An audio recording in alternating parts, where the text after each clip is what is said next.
Nous aurons d'abord Ivan van den Berg, qui était actif depuis le départ dans Bruxelles Air Libre, mais qui est aussi un des chevilles ouvrières et un des administrateurs d'Ola Magna, donc organisateur de la journée d'aujourd'hui. Puis nous aurons Frédéric Dobrouskes, qui est chercheur au... il faut que j'ai l'abréviation exacte l'UGA, qui est l'Institut pour la gestion de l'environnement et l'aménagement du territoire de l'Université libre de Bruxelles, qui a qui a coécrit un rapport très approfondi sur cette question publié peu avant les vacances. Puis nous aurons Véronique de Potter, qui est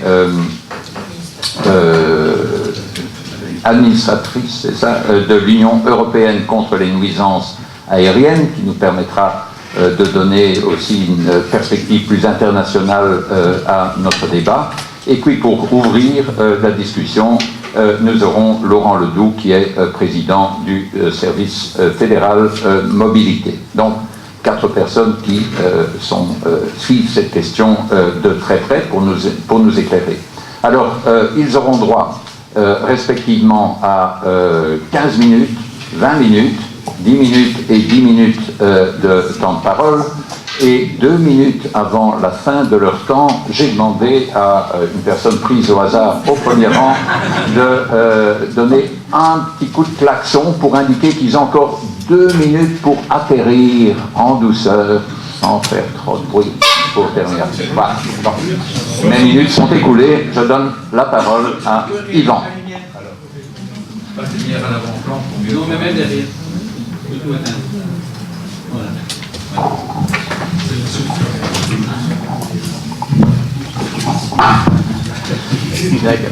Voilà.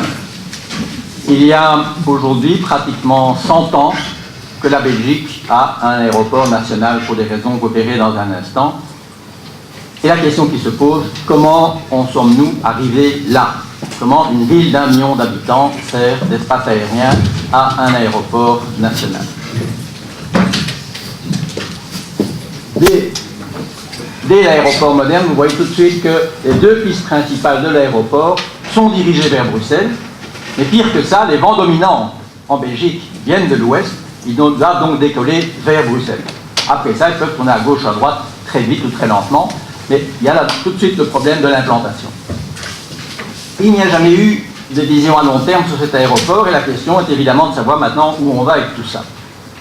En fait, ce sont 2 invasions allemandes et une expo, 58, qui en ont décidé, et pas nous. En 1914, la Belgique n'a pas de champ d'aviation. Ils peuvent décoller que petits avions d'un terrain de football, mais l'occupant allemand construit à 12 km du centre-ville un aéroport à Arles pour héberger ses zeppelins. Évidemment, après la guerre, sans se soucier de la bonne ou mauvaise localisation, l'État belge récupère cette infrastructure, y installe son aéroport national, et dès 1923, on voit arriver dans la baraque en bois que vous voyez là, la Sabena. Évidemment, c'était important pour la Belgique dans la mesure où elle a aussi une colonie et que donc être reliée au Congo est évidemment capital. Vous voyez comment ça se présente, c'est vraiment un champ d'aviation. Vous voyez Aviaport, on est avec ses pieds dans l'herbe. Donc c'est encore très simple, les avions sont tout petits, ils ne sont pas tellement bruyants, mais donc voilà où on en est. Alors, en 1940, les Allemands reviennent. Obsolète, Aachen, ils n'en veulent plus, ils vont faire un nouveau champ d'aviation, et cette fois-ci, c'est plus un champ d'aviation, c'est un aéroport. Alors là, c'est important de faire des pistes en dur, parce qu'ils ont des Stuka qui doivent pouvoir décoller pour bombarder Londres. Donc ils construisent là un aéroport beaucoup plus moderne, avec des pistes en dur, dont une partie sont toujours visibles aujourd'hui. En 1945, la Belgique est détruite, elle n'a pas d'argent, elle dit, on va récupérer l'aéroport de Meldbroek des Allemands, et donc entre Aachen et Meldbroek, il y a une longue taxiway, parfois même il y a des vols entre Aachen et Meldbroek à vide, parce qu'on utilise encore, donc si vous voulez, les 2 aéroports. Toujours pas de souci pour la ville de Bruxelles, ni les vents dominants, on continue. Alors là, tout d'un coup, en 1956, on se dit, ah là là, il y a l'Expo 58, il va y avoir beaucoup de monde, mais Meldbroek c'est trop petit. Trop tard pour créer un nouvel aéroport, en 2 ans. Alors qu'est-ce qu'on fait? De l'autre côté des pistes, à Zaventem, on installe un aéroport, et pour la petite histoire, il faut trouver un architecte, mais le communautaire est déjà là, on en prend 3, un wallon, un flamand et un bruxellois.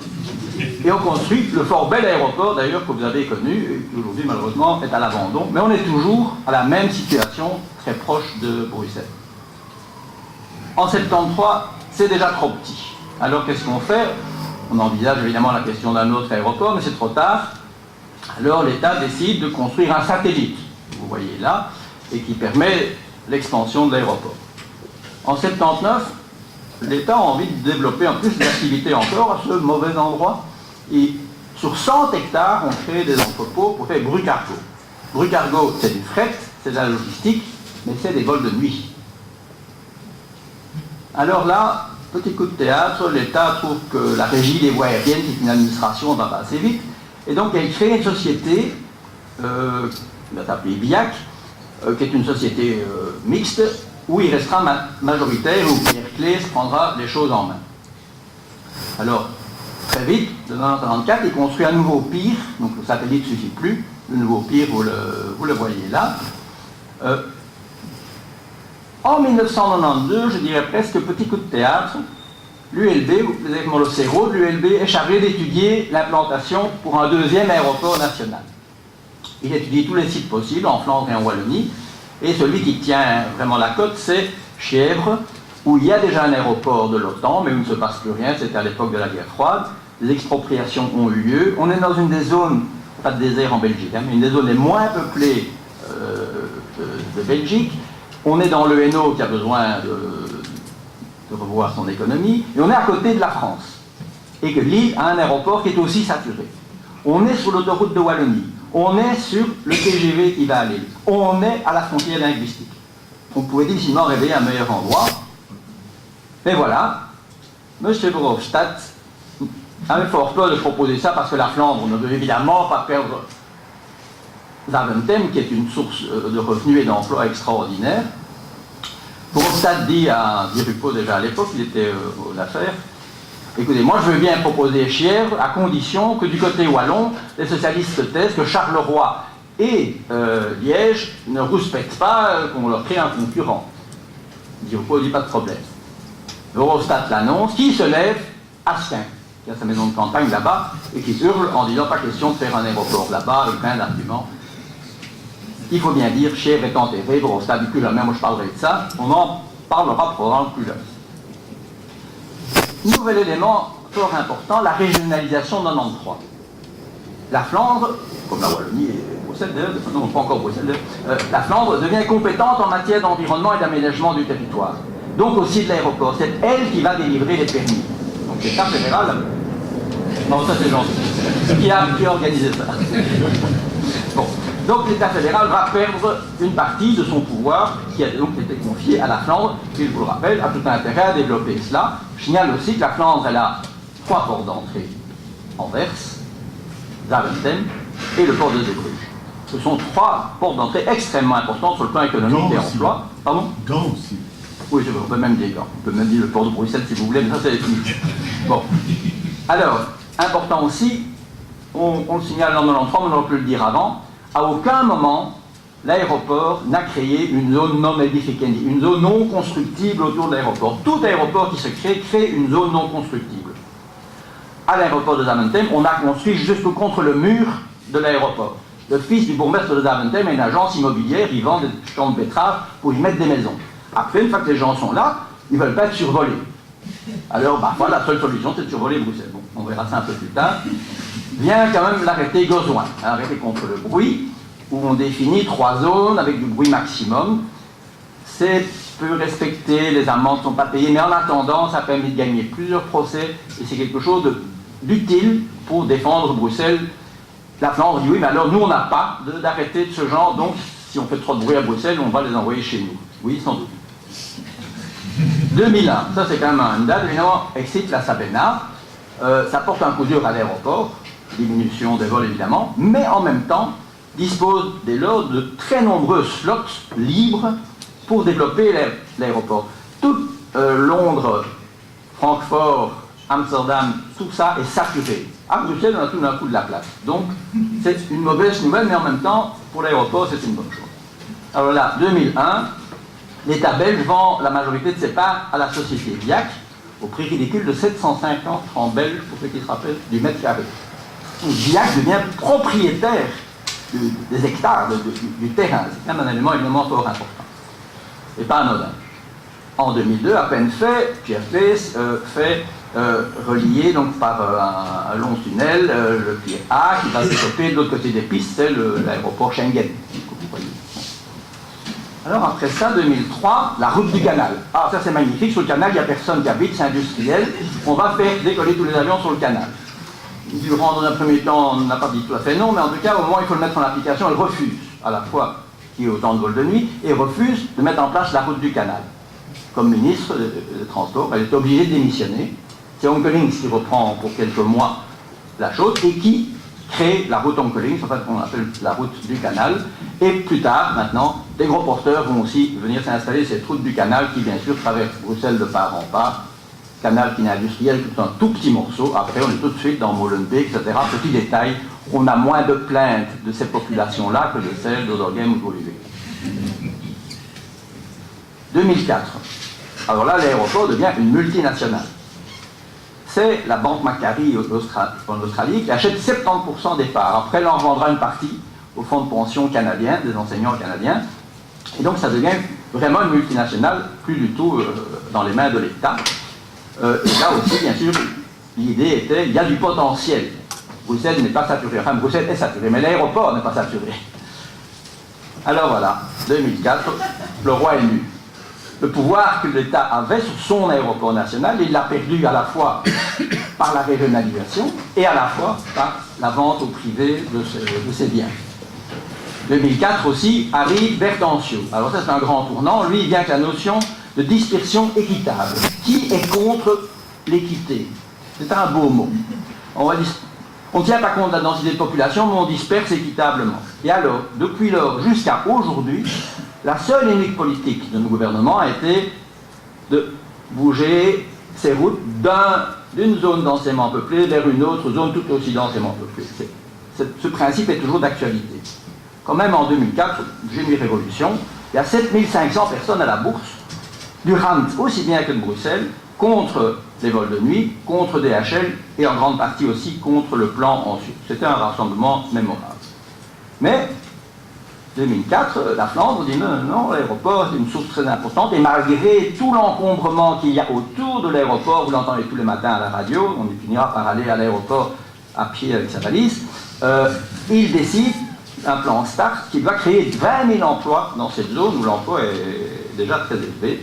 Et donc il y a toutes sortes de programmes qui sont mis en place pour développer cet aéroport davantage. Après ça, 2007, un énorme projet Diabolo qui permet de relier l'aéroport directement à Anvers et aux Pays-Bas, à Liège et à l'Allemagne, sans passer par Bruxelles. Un investissement gigantesque qui se fait avec le privé. Oui, bon. 2008. Vous vous rappelez tous les problèmes avec DHL. Là, on voit les Bruxellois à Strasbourg. Face à donc, la pression populaire, le hub européen devait s'installer à Bruxelles, essentiellement pour des vols de nuit, va s'installer à Leipzig et pas à Bruxelles. Alors ici, intéressant aussi, puisqu'on a là 3 aéroports, on pourrait croire qu'on pourrait dire, tiens, on a fait des grosses expropriations à Bierzet, faisons les vols de nuit et le fret là-bas. On a un aéroport low cost à Charleroi et Bruxelles garde les vols intra-européens. Ce serait trop beau. Ce sont 3 compagnies, 3 groupes complètement indépendants, largement privés pour ce qui est de Bruxelles, qui ne se considèrent pas comme complémentaires mais comme concurrents. On essaie de se rafler des gens du low cost vers Zaventem, on essaie de prendre du fret aussi vers Zaventem. Bon. Et puis, étape ultime, j'en saute beaucoup, 2014. 2014, c'est le plan Watley, une énième redistribution équitable des nuisances au-dessus de la ville. Là, quand même, se crée un mouvement, pas question qu'on n'a jamais vu avant, d'une puissance formidable qui réunit énormément de monde. Et aussi important, un procès initié à la fois par la région de Bruxelles, Madame Ottebroek, à la fois par des communes, et à la fois par Bruxelles Air Libre, un procès qui est gagné qui déclare que les deux routes, donc le virage à gauche et la route du canal, doivent être supprimées. L'État a 3 mois pour les supprimer. Qu'est-ce qu'il va faire? Ça, c'est à lui à résoudre. Globalement, notamment ce que la question dit, il faut en revenir à la situation d'avant le 6 février, moratoire, qui n'est pas une bonne situation, on m'empêche de le dire, il y avait beaucoup de plaintes déjà à cette époque-là, mais le calme revenu, il faut que le nouveau gouvernement fasse un nouveau plan. Mais donc, il faut d'abord pour ça revenir à la situation, c'est la seule solution, donc la situation du 6 février, tout le reste est bétonné. Petite image pour vous dire, voilà. Une autre ici aussi, Bruxelles, fait les frais, tout ça. Intéressant aussi, 2014, Jacques Schobli du CDNV publie un plan pour bloquer les constructions autour de l'aéroport. Il était temps, mais elles sont déjà presque toutes. Et aussi, quand même, c'est intéressant de le souligner, aussi pour exproprier des gens qui s'y sont mis. Vous pensez bien, les communes d'Iran, non à l'unanimité, donc le projet est retiré. Dernière ou avant-dernière étape, le nouveau plan, le prochain gouvernement en cours de formation devrait établir un nouveau plan de survol. Bruxelles exige qu'on ne survole plus, c'est les communes les plus densément peuplées, mais elles le sont toutes densément peuplées. Alors, évidemment, la question, si on ne survole plus Bruxelles, on vole où? Nécessairement en Flandre. Alors, je ne sais pas si quelqu'un d'entre vous croit que la Flandre est très bien, on va les prendre chez nous. Alors là, il y aura un prix à payer. Qu'est-ce qu'il faudra donner en échange de ça? Si on l'obtient, parfois vous dites, on n'a qu'à leur donner les communes à facilité. Bon, il y aura un prix à payer. Ils sont déjà partis de la Flandre. Alors, Kostenenbad.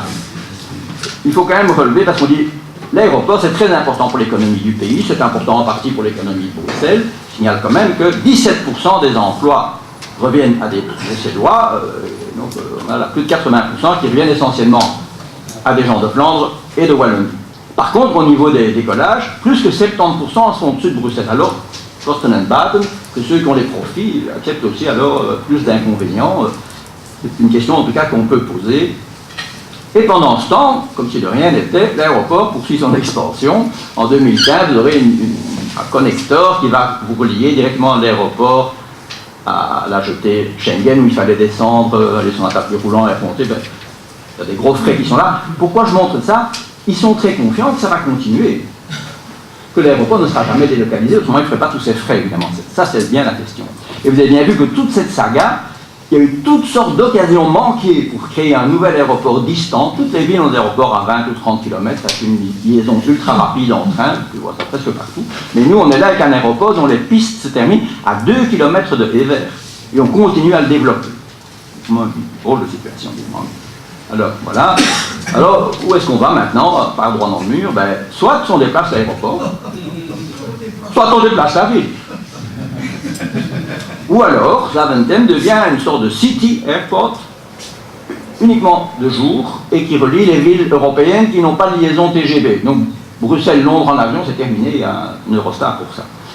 Là, il y a une possibilité, selon nous en tout cas, de voir ce city airport continuer à exister si proche de Bruxelles. Il existe dans d'autres pays, par exemple, à Washington, il y a Dulles, près de la ville, et puis il y a un Dulles beaucoup plus loin.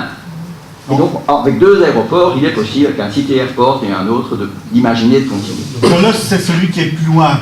L'autre s'appelle l'aéroport Ronald Reagan. Oui, vous avez raison. Vous avez raison. Merci de me corriger. Eh bien voilà. Je ne sais pas si j'ai tenu mon temps, mais...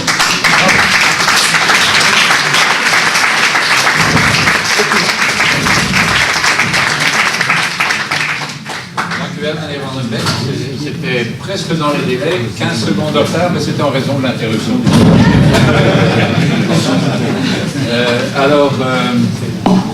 Je trouve aussi, entre parenthèses, que c'est vraiment ce genre d'exposé, c'est vraiment le genre de choses qu'il s'agit de faire au La Magna, c'est de prendre de distance par rapport à la réalité, d'apprendre des tas de choses sur... Moi, je ne sais pas, vous connaissez cette histoire, l'historique de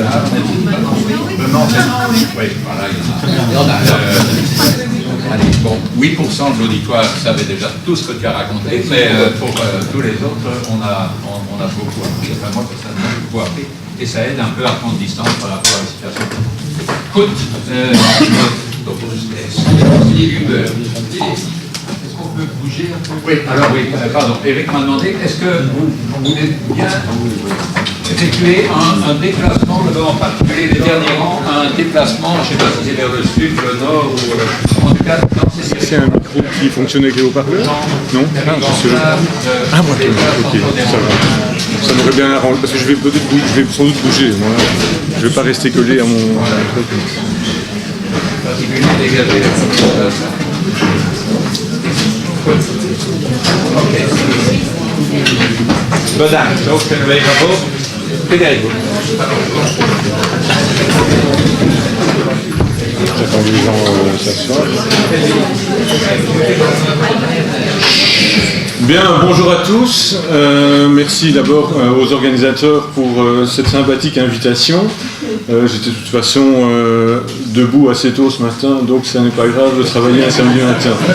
Alors, on m'a demandé de présenter en 20 minutes, ce qui est une gageure, ce qu'on appelle le rapport de l'ULB IGEAT, qui est un rapport qui nous a été commandité par le SPF Transport et Mobilité, qui a été rendu le 7 mai 2014. Ça tombe assez bien, c'est le jour de l'anniversaire de la naissance de Socrate, ce qui pour un dossier comme celui-ci est une jolie coïncidence. Alors je vais passer un certain nombre de slides pour gagner du temps. Donc mon prédécesseur a bien expliqué la tragédie qui consiste à avoir des vents qui imposent aux avions de faire ceci, et donc de décoller vers la ville. Vous avez la région de Bruxelles-Capitale ici, en mauve vous avez sa banlieue, et vous voyez la localisation de l'aéroport au nord-est, la plus mauvaise localisation possible, effectivement, compte tenu du vent dominant. Alors, ce que l'étude a fait, parce qu'il nous a été demandé par le SPF Transport et Mobilité, c'est simplement d'objectiver les changements qui sont intervenus le 6 février. Donc on n'a pas fait une longue étude historique, on n'a pas étudié toutes les phases du plan Watley, on a fait un avant-après le 6 février, et vous allez voir que les résultats sont déjà intéressants. L'étude est fondamentalement basée sur l'analyse des tracés radars de Belgocontrol. Donc on a eu des informations de première source qui permettent de manière indiscutable de voir où étaient les avions avant, où est-ce qu'ils sont après.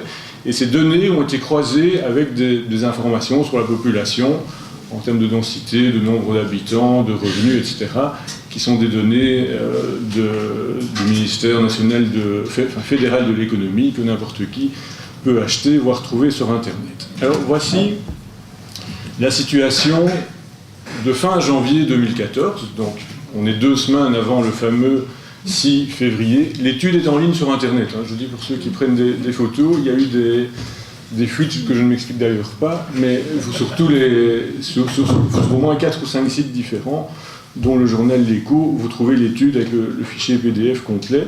Donc voici la situation d'avant le 6 février, et donc comme M. Vandenberg l'a bien dit, la plupart des avions virent à ce qu'on appelle à droite ou à gauche, dans le sens de conduite du pilote, bien entendu, pas dans le sens où vous voyez la carte, et un certain nombre d'avions continuent sur Bruxelles avec la route du canal ici et la route des gros porteurs ici. Alors ouvrez bien les yeux, donc vous regardez bien le mouvement qui se faisait jadis à gauche et qui était à cheval sur la limite régionale entre la Flandre et la Wallonie. Regardez bien, pardon, entre la Flandre et Bruxelles, merci. Donc je suis quand même un peu fatigué le samedi matin. Alors pour situer les choses, vous avez le rond-point Schumann ici et la Grand Place ici. Regardez bien le changement. Hop, c'est aussi simple que ça. Je peux le refaire. Voilà. Après, avant, après. Donc il y a eu un déplacement massif de vol vers Bruxelles, ça ne fait aucun doute. Alors ce qu'on ne voit pas bien sur cette carte, c'est qu'il y a un renforcement de l'utilisation de la route du canal, et ça ne se voit pas parce que sur la route du canal, les avions sont très bien alignés, et donc sur les tracés radars comme ça, tous les traits se superposent, et donc la carte est trompeuse, elle sous-estime le survol. Alors pour répondre à ce problème, on a fait une carte de ce qu'on a appelé la densité de survol. En gros, plus vous voyez de l'orange foncé ou du brun, et plus la population est survolée. Sans tenir compte à ce niveau-ci du nombre d'habitants, c'est simplement une intensité d'avions dans le ciel au-dessus des quartiers concernés. Alors vous avez le métro en vert foncé pour vous aider à vous repérer, vous avez le Stockel ici, Montgomery là, et l'axe du canal ici. Donc voilà la situation avant, et voici la situation après. Et donc les choses sont extrêmement claires. On a soulagé les marges orientales de Bruxelles et sa proche périphérie. On a chargé bien plus qu'auparavant la route du canal soi-disant inhabitée, on en reparlera dans un instant, et on a créé une nouvelle route, alors, qui a souvent été présentée dans la presse comme une route survolant les quartiers du sud-est de Bruxelles. Fort bien, il y a le sud-est, mais avant d'arriver, il y a le nord-est et le centre-est de Bruxelles. Et donc cette route, c'est bien une route Evere, Schaerbeek, Etterbeek, ouest d'Oderghem et puis la maison communale de Watermal-Boisfort. Et donc, Evere est plus survolé qu'auparavant, Schaerbeek est plus survolé qu'auparavant, Etterbeek est beaucoup plus qu'auparavant, Oderghem est nouvellement survolé, et Watermal-Boisfort également. Tout à fait, et vous avez tout à fait raison, le quartier du Champ d'Oiseau à Woluwe-Saint-Pierre, et donc l'est de Woluwe-Saint-Pierre a beaucoup gagné et l'ouest a beaucoup perdu, je vous l'accorde. Alors, étape suivante, répartition du trafic avec donc des traits qui sont d'autant plus épais que la part du trafic est important. Et en dessous, vous avez les densités de population. Plus c'est foncé, plus vous avez des grandes densités d'habitants par kilomètre carré. Alors vous voyez que les espaces, alors ici je ne représente plus que l'axe central des routes par simplification, mais il faut être conscient que les avions se dispersent dans une certaine mesure autour des axes. Alors vous voyez que d'abord la route du canal, je pense que tout le monde en a à peu près conscience, si on connaît un peu Bruxelles, c'est la route des quartiers les plus denses possibles, quoi qu'on en ait dit depuis sa création. L'ancien virage à gauche survolait des quartiers de faible ou moyenne densité de population. En comparaison, la fameuse nouvelle route Evere, Schaerbeek, Etterbeek, Woluwe-Saint-Pierre, Oderghem, Boisfort survole des quartiers de forte densité de population. Et donc, si dans la situation précédente, 7,3% des décollages se faisait au-dessus des parties denses de Bruxelles, dans la nouvelle situation, vous avez presque la moitié des décollages qui se font au-dessus des quartiers denses de Bruxelles. On aurait presque pu arrêter l'étude ici, parce que je pense que la messe est dite, mais on a malgré tout continué. On a continué avec une superposition de l'axe des routes avec les revenus de la population. Donc plus c'est rouge, plus les revenus de la population sont élevés, et plus c'est bleu, et moins les revenus sont élevés. Alors, ce sont uniquement les revenus imposables, donc il y a toute une série de revenus en Belgique qui ne sont pas imposables, et en dessous d'un certain seuil de revenus, vous n'êtes pas imposé. Donc, pour le dire autrement, sur cette carte, la richesse est sous-estimée et la pauvreté est sous-estimée également. Alors, voici les routes avant, les routes après, et donc je suis bien obligé de constater avec l'équipe qui a travaillé sur ce dossier que les zones qui ont été soulagées sont des zones à haut revenu. La route du canal est la route des quartiers les plus pauvres possibles de Bruxelles. Et la route que l'on a présentée comme la nouvelle route donc, que certains ont appelée route Watley, qui dans le jargon s'appelle Sopog-Roussy-Pitès, la nouvelle route, qu'on a souvent présentée comme une route des quartiers favorisés du sud-est de Bruxelles. Je ne dis pas qu'il n'y a pas quelques quartiers favorisés ici, mais pour l'essentiel, c'est une route de quartier également populaire ou de classe moyenne. Alors, l'étude a également estimé des volumes de population impactés. Alors, je ne vais pas rentrer dans les détails, c'est un peu complexe, et on a d'autant moins creusé la question dans le détail que la KUL était censée faire une étude en parallèle à la nôtre. Je m'empresse de dire que cette étude a fait pchit, parce qu'il y a eu obstruction dans la diffusion des données à la KUL, et donc la KUL n'a jamais pu travailler. En gros, ce que notre étude montre, sur base d'un certain nombre d'estimations qui sont clairement exposées dans le rapport, c'est que les nouvelles routes utilisées, que ce soit la route Canal ou la fameuse route Evere, Watermal-Boisfort, via Woluwe-Saint-Pierre, Champ d'Oiseau, Schaerbeek, Etterbeek, etc., ces deux nouvelles routes conduisent chacune à survoler à peu près 3 fois plus d'habitants que les routes passant par la périphérie. C'est aussi simple que cela, une fois de plus. Donc, en résumé de cette première partie de mon exposé, des banlieues que l'on peut qualifier de riches ont été soulagées au détriment de quartiers urbains denses et de surcroît pauvres ou en tout cas de classe moyenne, pour l'essentiel. Il y a fatalement beaucoup plus d'habitants qu'auparavant qui sont impactés par le bruit, Et au-delà du problème du bruit, qui est le problème qui a été le plus médiatisé, il y a le problème de la sécurité, parce que je ne veux pas gâcher votre samedi matin, mais si un avion devait s'écraser chaussé de gants ou à la chasse, ça ferait évidemment beaucoup de dégâts. Et il serait d'ailleurs intéressant de savoir si la protection civile est préparée pour un tel événement. Alors comment on en est arrivé là? M. Vandenberg a présenté un historique long, donc ça tombe très bien. Il y a, je pense, une trame de fond qui a été en partie dite, c'est que depuis des décennies, les habitants des périphéries est et nord de Bruxelles se sont mobilisés contre le bruit. Et c'est bien légitime, et je n'ai pas à dire si c'est bien ou si c'est pas bien, mais ces populations qui sont en bonne partie favorisées ont pu mobiliser leurs ressources financières, culturelles, politiques, sociales, pour mener à bien une contestation qui a été efficace et qui a été entendue jusque dans les milieux politiques. Voici une carte des plaignants en justice contre l'État belge, d'après leur lieu de résidence, pour la période 2002-2007. C'est une proportion de ménages impliqués. Vous voyez qu'il n'y a à peu près rien à Bruxelles, on devine légèrement au lieu Saint-Pierre ici. Pour le reste, il y a des mobilisations énormes en périphérie nord et dans une certaine mesure périphérie est. Pour une seule action en justice dans les années 2000, il y a plus de 3300 plaignants qui se sont ligués contre l'État fédéral. Ça témoigne d'une capacité d'organisation tout à fait spectaculaire. Je ne suis pas sûr que Facebook existait à l'époque, en tout cas pas comme aujourd'hui. Voici pour l'année 2006 les plaintes auprès de Airport Médiation. Vous voyez une très forte mobilisation des habitants de l'Est de Bruxelles, enfin de la périphérie Est de Bruxelles, donc Rennem, Wijzenbeek, Oppem, Tervuren, etc., et très peu de mobilisation dans Bruxelles.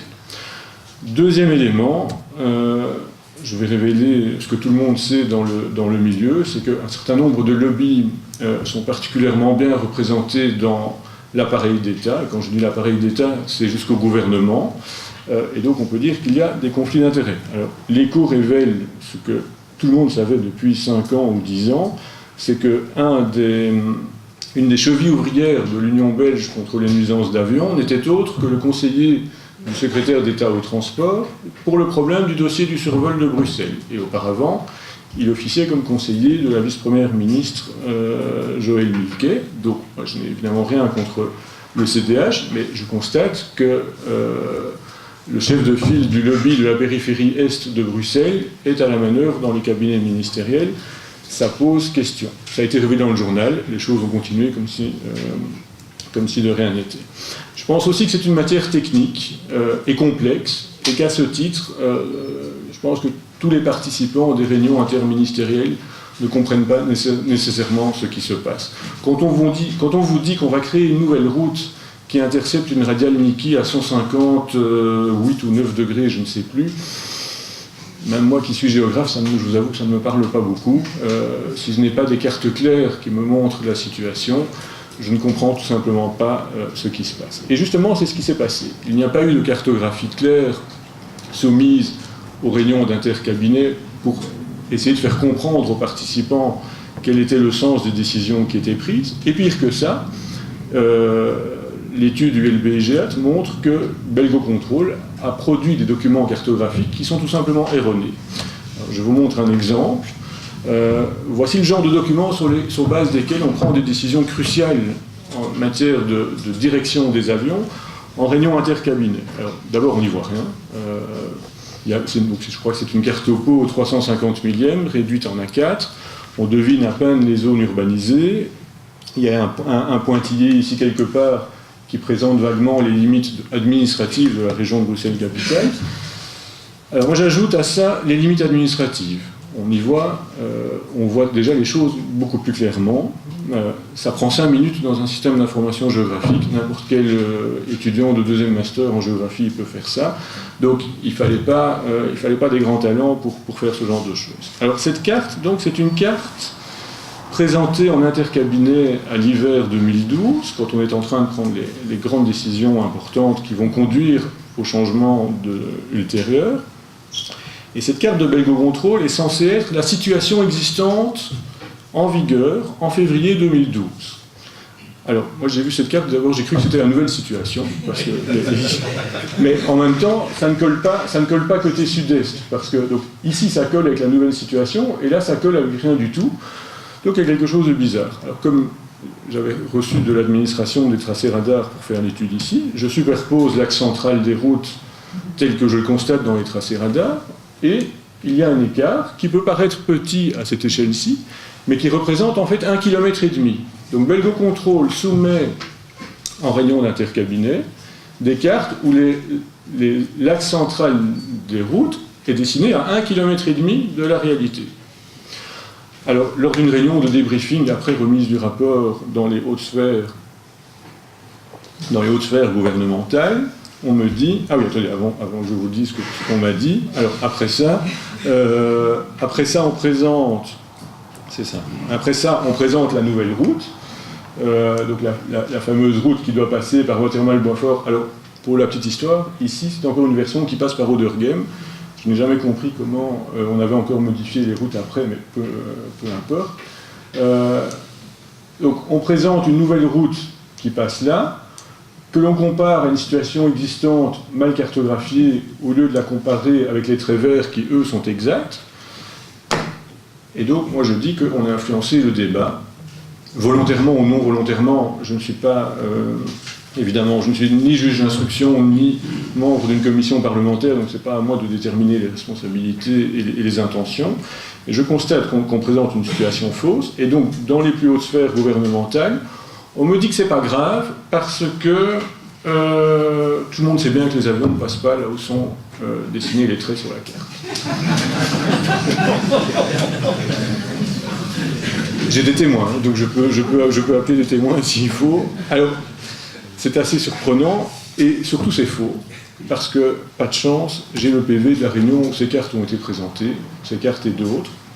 Et donc, dans le PV de la réunion, les noms sont merci, je suis désolé, mais je peux vous dire que tous les partis des majorités, tous les partis des gouvernements, du gouvernement fédéral participent aux réunions, donc les choses sont claires. Donc vous avez monsieur X ou madame X, on ne sait même pas, fait remarquer que l'on va voler un tout petit peu plus longtemps au-dessus du territoire de la région de Bruxelles-Capitale. Moi je calcule qu'on va voler 10 km en plus au-dessus de la région de Bruxelles-Capitale. Donc sur base de cartes qui sont fausses, il y a une idée fausse qui est faite des nouvelles procédures en réunion d'intercabinet où tous les partis de la majorité sont représentés. Et mieux que ça, 2 pages plus loin, Machin Truc précise qu'il souhaite disposer des cartes pour visualiser les modifications, ce qu'un deuxième membre demande aussi. Ces documents sont remis en séance afin de pouvoir se forger une opinion. Donc on distribue des documents cartographiques erronés en réunion interministérielle aux représentants de tous les vice-premiers ministres, du secrétaire d'État au transport et du Premier ministre, et ces documents sont faux, sont simplement géographiquement erronés. Évidemment, c'est grave. Alors il y a un élément supplémentaire qui permet d'expliquer le fiasco auquel on va assister à partir du 6 février. C'est, je pense, la faiblesse structurelle de la région de Bruxelles-Capitale dans le jeu institutionnel belge. Et mieux que ça, ou pire que ça on pourrait dire, c'est une réaction d'abord discutable de la ministre bruxelloise de l'Environnement. La ministre bruxelloise de l'Environnement réagit 3 semaines après les nouvelles procédures avec ce communiqué de presse du 27 février 2014. Et elle nous montre cette carte que mon prédécesseur avait mis dans les premiers slides de sa présentation. Je vois bien que la situation s'est dégradée pour Bruxelles, mais là franchement ça m'a quand même paru bizarre. Et donc elle sort dans un communiqué de presse, elle fait un bon coup d'éclat médiatique, ça marche bien, on retrouve la carte dans tous les journaux. Et puis M. Wathelet lui répond en substance « Madame, vos tracés radars sont faux. » De fait, ils sont faux. M. Wathelet avait tout à fait raison. Voici la réalité. Voici le vrai tracé radar source Belgo Control, la même période de temps que la situation présentée par Mme Heutebroek. Donc, sans aucun doute, la ministre bruxelloise de l'Environnement a fait un coup d'éclat avec des documents qu'il ne fallait pas utiliser. J'ai eu le fin mot de l'histoire, elle a pris des documents techniques de l'administration. À l'administration, tout le monde sait très bien qu'il ne faut jamais les montrer à personne. Là, ça ne l'a pas arrêté, elle a fait son coup d'éclat en connaissance de cause, d'après mes informations. Ok, j'accélère. Alors, ça veut dire 5 minutes, c'est ça 2. Oh là là. Alors, on n'a fait aucune étude préalable aux nouvelles routes, et surtout, on n'a jamais appliqué le fameux accord de 2010 auquel tout le monde se réfère, mais que personne n'a lu. En tout cas, je peux vous dire que toutes les personnes qui m'ont interrogé, qui m'ont dit « oui, mais c'est l'accord de 2010 », je leur ai demandé « avez-vous vu cet accord de 2010 ?» et personne ne m'a répondu « oui ». Donc tout le monde parle d'un accord que personne n'a vu. C'est pas grave, je l'ai reçu. Alors, ce qu'on appelle l'accord de 2010, c'est en fait une note de la veille. Cette note de la veille est assez surprenante. Dans un point 2, elle parle d'un groupe de travail qui va appliquer une série de critères pour étudier les nouvelles routes, dont la densité de population. Ce groupe de travail est constitué des représentants de tous les vice-premiers ministres du gouvernement, plus le secrétaire d'État au transport qui le préside, plus Belgo Contrôle qui conseille, mais on a vu avec quel genre de documents. Et ce groupe va étudier toute une série de nouvelles routes. En fait, toutes les routes qui ont été mises en œuvre.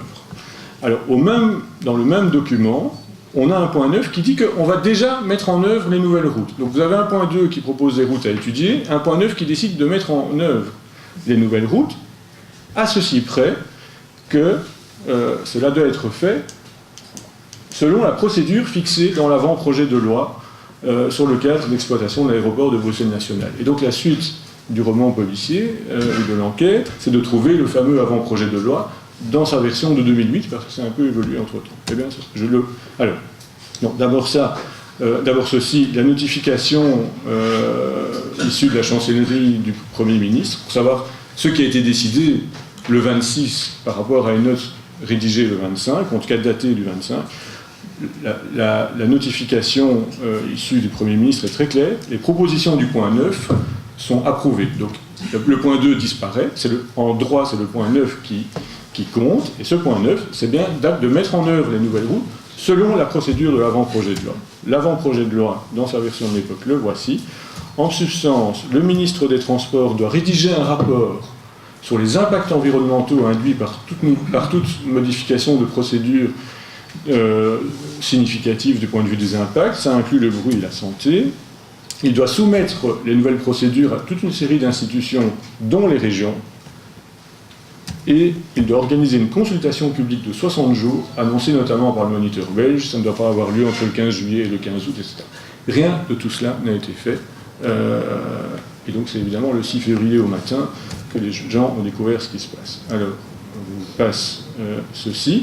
On en arrive au jugement du 30 ou 31 juillet, qui ne dit pas de supprimer la route canal, mais de revenir à l'utilisation de la route canal telle qu'elle était avant le 6 février, et qui dit de ne plus continuer à opérer les virages à gauche tels qu'ils étaient opérés, tels qu'ils sont opérés depuis le 6 février, et à 50 000 € d'astreinte par jour, ce qui n'est pas énorme, enfin c'est déjà ça. Alors, la juge appuie son jugement sur les mesures de bruit de Bruxelles, de l'administration régionale de l'environnement. Vous retrouvez ici les 3 zones de bruit présentées par mon prédécesseur. En zone 2, il y a une très grande tolérance au bruit, ou en zone 1, une tolérance intermédiaire, en zone 0, une tolérance beaucoup moins forte. Et donc, voilà ce qui se passe avec le changement de procédure.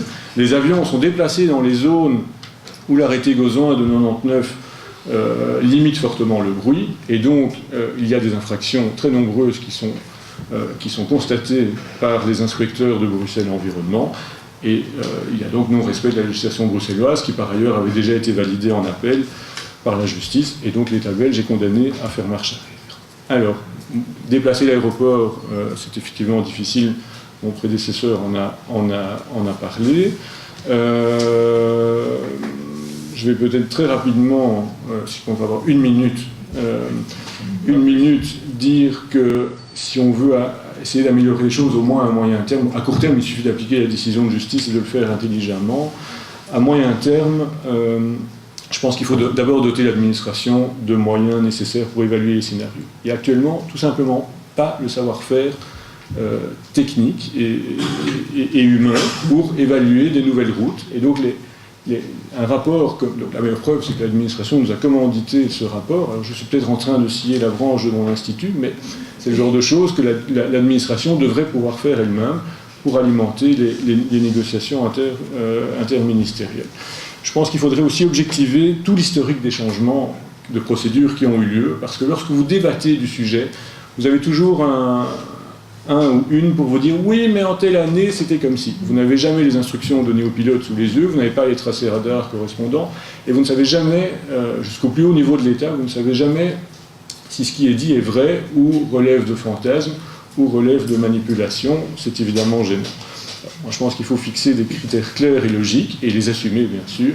Un exemple logique, qui moi me semble en tout cas logique, pourrait être de minimiser le survol des quartiers denses, mais en même temps coupler ça avec un critère historique. Et donc il me semble que les quartiers qui sont survolés depuis toujours ou depuis des décennies sont peuplés en bonne partie de gens qui ont acheté ou qui ont emménagé là en connaissance de cause, d'autant que ce ne sont en général pas des quartiers pauvres. Si ça avait été des quartiers pauvres, on aurait encore pu dire que les gens se sont installés là faute de pouvoir se payer un logement ailleurs, mais quand vous avez des villas grandes avec des jardins grands et des gens qui ont payé 100 000 ou 200 000 euros en moins pour acheter leur maison grâce au bruit des avions, je pense qu'après ça, il faut l'assumer. Et donc pour moi, le critère historique est très important. Leçon personnelle très rapidement. Alors là, je prêche pour ma chapelle. Je pense que la géographie, c'est définitivement une discipline stratégique. Je pense que l'étude de l'ULB, au-delà des constats sur le dossier, montre la force de l'empirisme. Donc je pense que face à plein de gens qui racontent ceci ou cela, face à des journalistes qui n'ont pas le temps, malheureusement, d'investiguer et qui répètent les communiqués de presse sans avoir le temps de creuser, partir de sources, voir exactement où passent les avions, prendre des données socio-économiques, mettre tout ça en musique, ça permet d'objectiver les choses. Alors il y a un triste anniversaire, c'est les 25 ans de la région bruxelloise, sous la pluie, on pourrait ajouter sous les avions. Je pense que ça montre bien où en est la région bruxelloise 25 ans après sa création, c'est le parent pauvre de la région bruxelloise. L'espace politique bruxellois est fragmenté, et je promets de conclure avec ce slide pour dire que j'ai encore une discussion très intéressante ici avant de commencer avec deux personnes, mais oui, mais on pourrait prendre tel critère, etc. Il faut bien comprendre que l'aménagement du territoire, et en ce compris la gestion d'un problème comme celui-ci, ce n'est pas un problème de science ou un problème de méthode, c'est un problème géopolitique, et à ce titre, il y a des conflits sociaux qui sont inscrits, et politiques, ces conflits sont inscrits dans l'espace, et je pense que les clashs sont d'une certaine manière inévitables. Voilà, je vous remercie. Allez,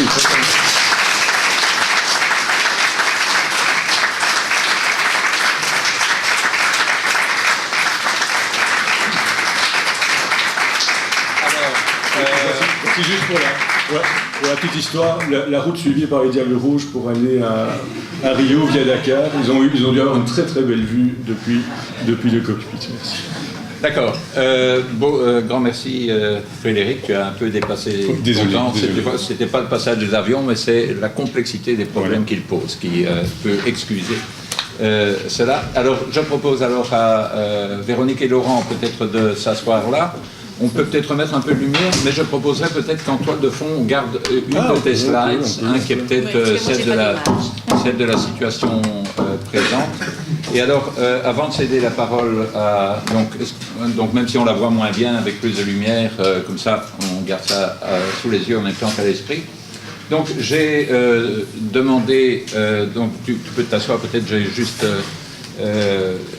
donc faire écho alors à la réaction de l'autre groupe de recherche qui est équipé pour traiter de ces questions, qui est le groupe de la KU Leuven auquel Frédéric a fait allusion tout à l'heure. Donc ils n'ont pas pu accomplir leur propre travail de recherche, mais bon, ce sont des gens qui ont déjà, enfin ils n'ont pas pu le mener à bien, mais qui ont réfléchi à la question. Donc j'ai demandé au directeur au chef de cette équipe, Chris Glorieux, de lire attentivement le texte de Frédéric et ses co-auteurs et de nous donner un commentaire parce qu'il est à l'étranger aujourd'hui, sinon il aurait volontiers accepté de participer à cette réunion. Alors, je résume, donc il y a des tas de commentaires, y compris plus techniques dans le texte, mais voilà sa petite synthèse. Il dit « I find the report very interesting, valuable and thorough, especially given the limited amount of data that were available to make the analysis. Most of my comments are actually questions that occurred to me reading the report from the beginning till the end, and some early questions actually got answered later on in the text. In terms of pure noise contact, alors il y a deux remarques principales.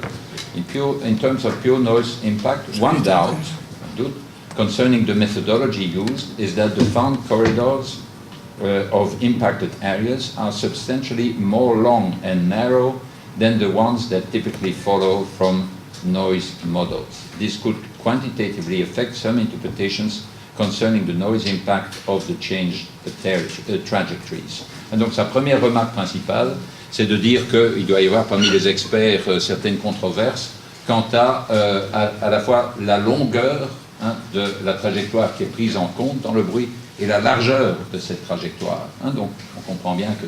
Et donc ici il y a certaines conventions qui sont adoptées et qui font peut-être pas l'unanimité. Peut-être que tu pourras en un mot réagir à cette remarque. Et alors la deuxième remarque, donc, qui contribue à poser le débat plus large que les deux exposés antérieurs ont fait allusion, c'est ceci. In terms of assessing the reliability of the methodology,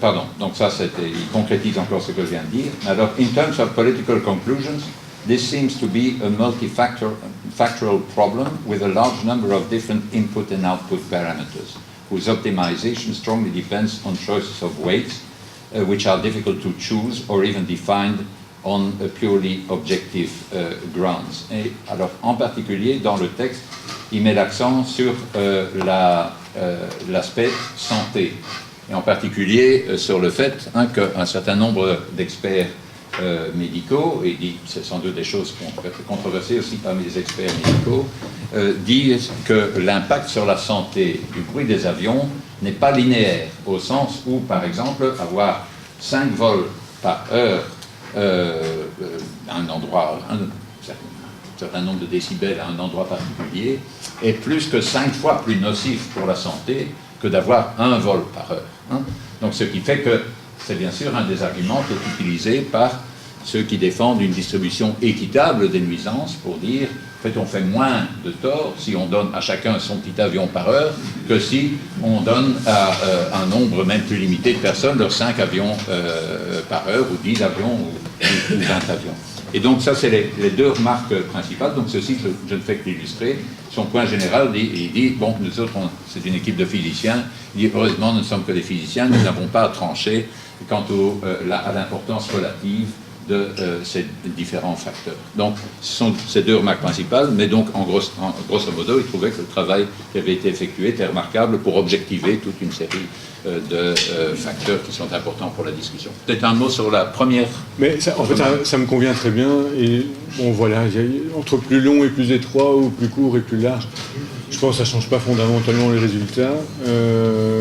Je note que son rapport sera disponible au printemps 2015 pour avoir l'évaluation 2014, parce qu'il travaille sur une base annuelle. Et donc ça montre bien la différence d'ampleur entre les études et entre les méthodes, etc. Je pense que c'est plus intéressant d'entendre Madame parler et de laisser de la place pour le débat. Très bien. Mais bon, je suis content de ces remarques, ça me convient très bien.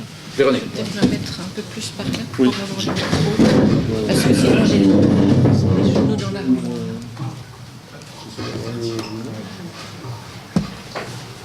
Voilà.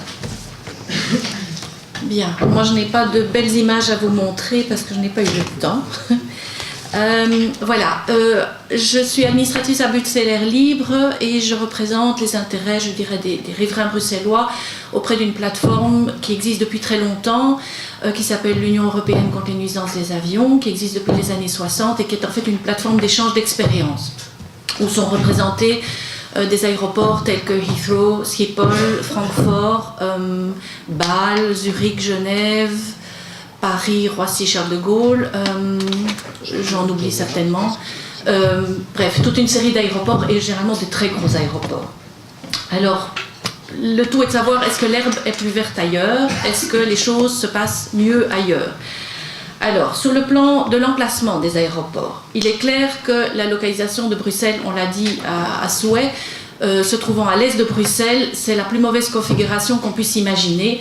L'idéal étant, bien sûr, vu que les vents dominants sont des vents d'ouest, c'est de placer un aéroport au nord ou au sud de la ville. Le cas, par exemple, de Heathrow est aussi une problématique. Il se trouve à l'est de la ville et, curieusement, les quartiers... À l'ouest. Oui, à l'ouest, c'est ça que je veux dire, à l'ouest de la ville. Et les quartiers qui sont impactés sont des quartiers généralement extrêmement aisés.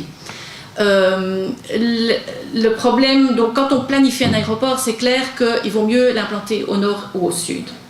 Ce que certains pays ont fait quand ils ont créé un nouvel aéroport. Mais il se fait que beaucoup d'aéroports européens sont là pour des raisons historiques. En général, bon, à Bruxelles, ça a été les deux.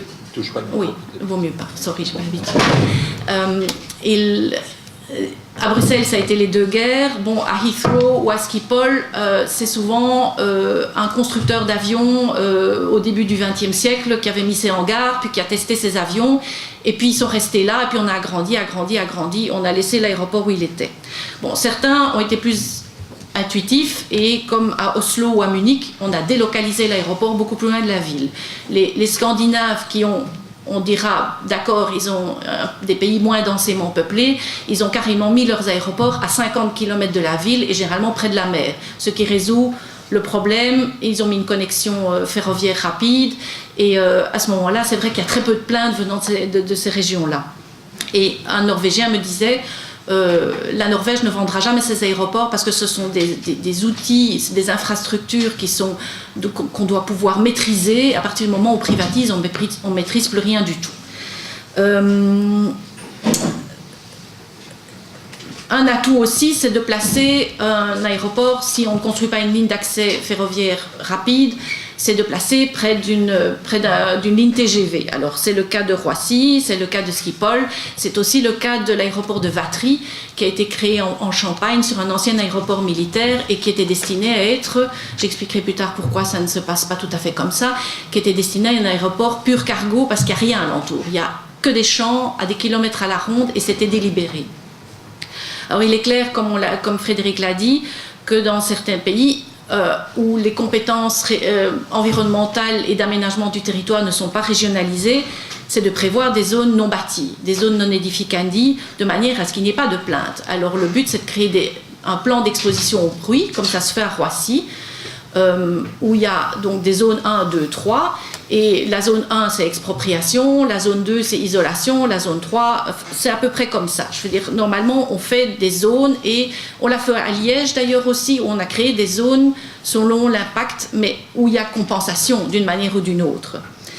Alors à Schiphol, qui est un aéroport extrêmement fréquenté, un des plus gros aéroports d'Europe, il se fait que les compagnies low cost et charter ont été, elles, délocalisées vers des aéroports plus petits parce que les tarifs sont trop chers pour elles et le trafic est trop intense. Donc il se fait qu'il y a une espèce de spécialisation de fait. Alors sur le plan de l'infrastructure, à défaut de pouvoir délocaliser un aéroport, on peut éventuellement essayer de jouer sur les aménagements au sol. Alors à Schiphol, ils ont 5 pistes. J'aurais dû prendre une carte. La dernière ayant été créée sur un polder qui est un ancien lac à sécher.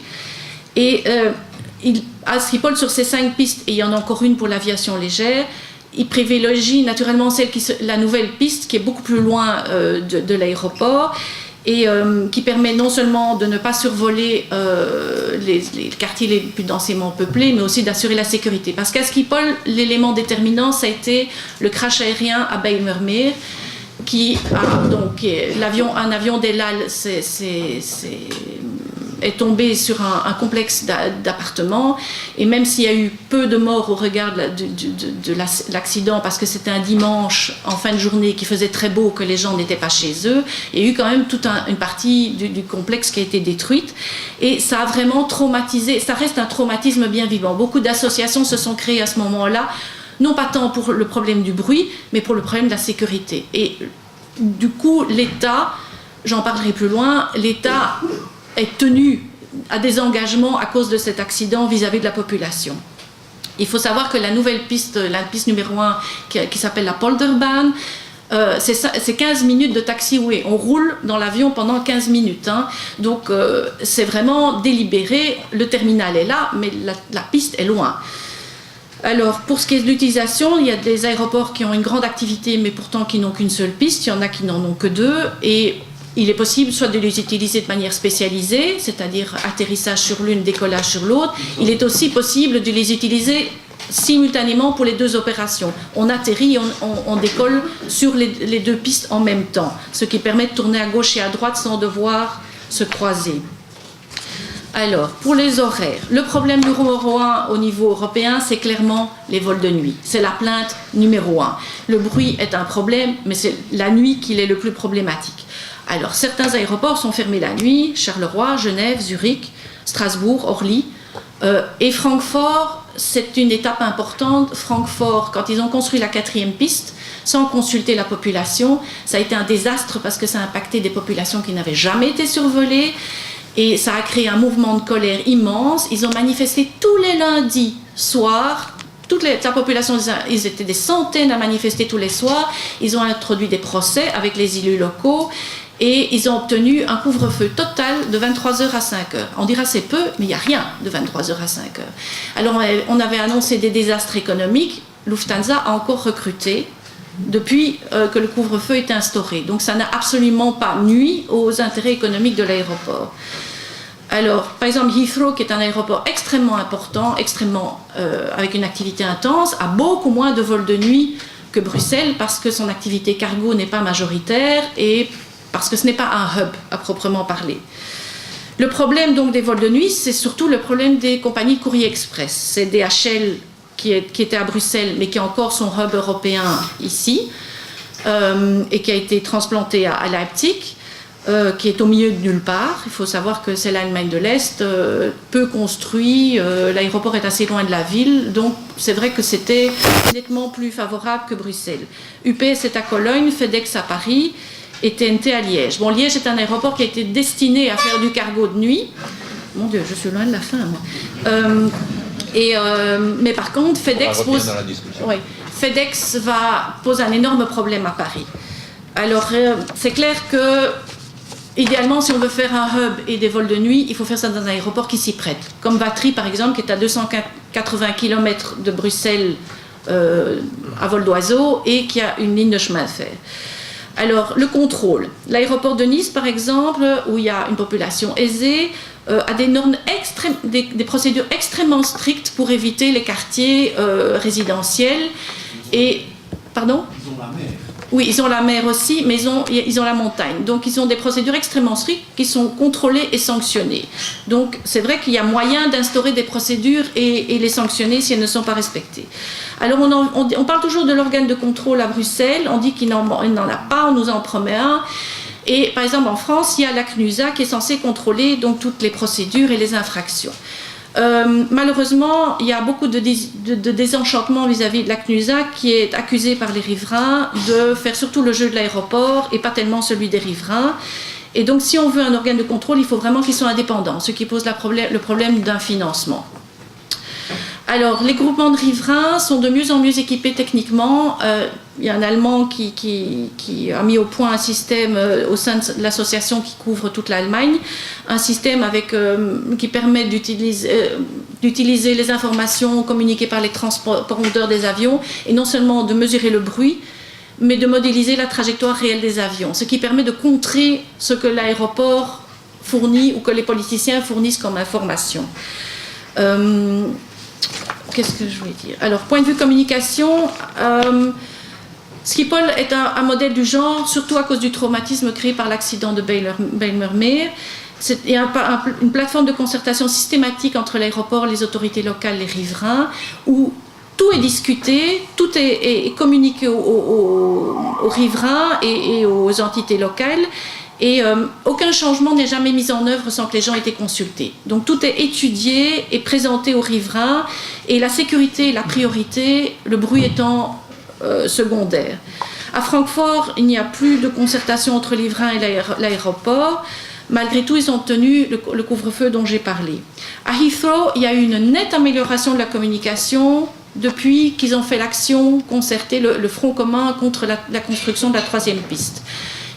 Ça a été vraiment un front commun total entre toutes les associations, y compris environnementales, les riverains, les politiciens locaux, qui ont vraiment fait un front commun en mettant de côté toutes leurs dissensions pour s'opposer à cette 3e piste. Ils ont fait des actions sur le terrain, ils ont fait toutes sortes de choses, et pour l'instant, le projet de 3e piste est abandonné.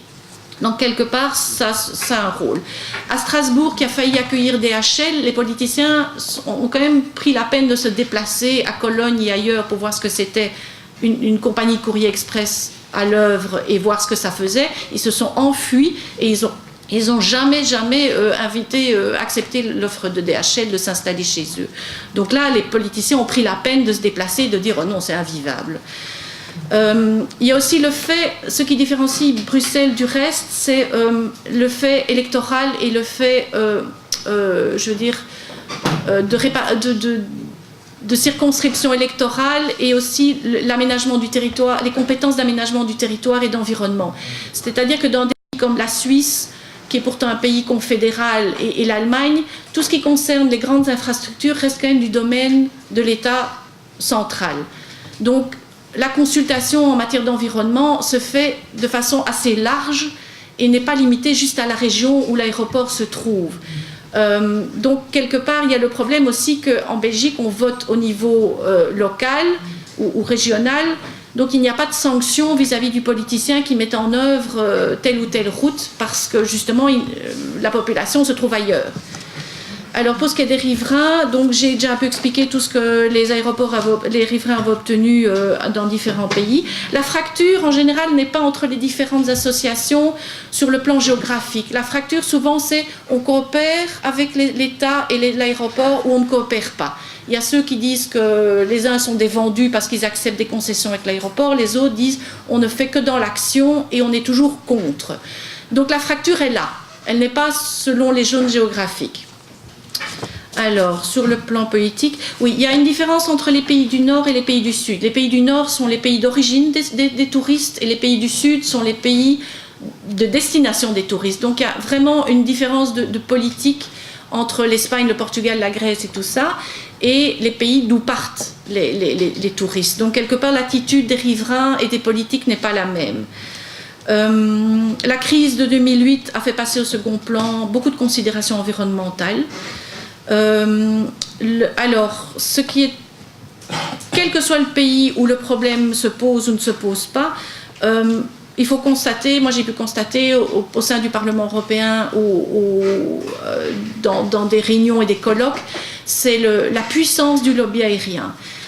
Et le fait aussi que pour les politiciens, tout ce qui est auto et avion est une patate chaude et qu'on refuse de s'engager sur le sujet. Ce sont des sujets tabous, l'avion et la voiture. Ce sont des lobbies qui sont des vrais rouleaux compresseurs et les politiciens ont peur de s'y frotter. Ils ont peur d'imposer quoi que ce soit. Ils sont eux-mêmes consommateurs et en plus ça concerne des franges de la population qui sont plus aisées que d'autres et dont des électeurs importants. Les institutions européennes sont très travaillées par le lobby aérien et la législation européenne est plutôt favorable aux compagnies aériennes et aux aéroports. Donc on se dirait il faut travailler au niveau européen. Je trouve que c'est le niveau où c'est le plus décevant. Alors je termine. Les arguments utilisés par le lobby aérien sont l'emploi, le progrès technologique et la contribution à l'économie. Alors l'emploi, heureusement des associations de riverains ont fait faire des études par des économistes indépendants parce que sinon c'est toujours des études faites par le secteur lui-même et que les médias et les politiciens relayent sans rien vérifier. Or il s'avère que l'emploi ne croît pas parallèlement au nombre de mouvements vu les économies d'échelle.